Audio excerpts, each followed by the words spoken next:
Nobody was there for you, but you for everybody who needed you.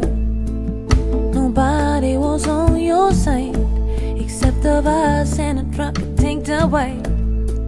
It wasn't easy, but you always fought for your family. You sacrificed your life for your kids and for your wife. Where would I be today without you being there for me all my life? What would I do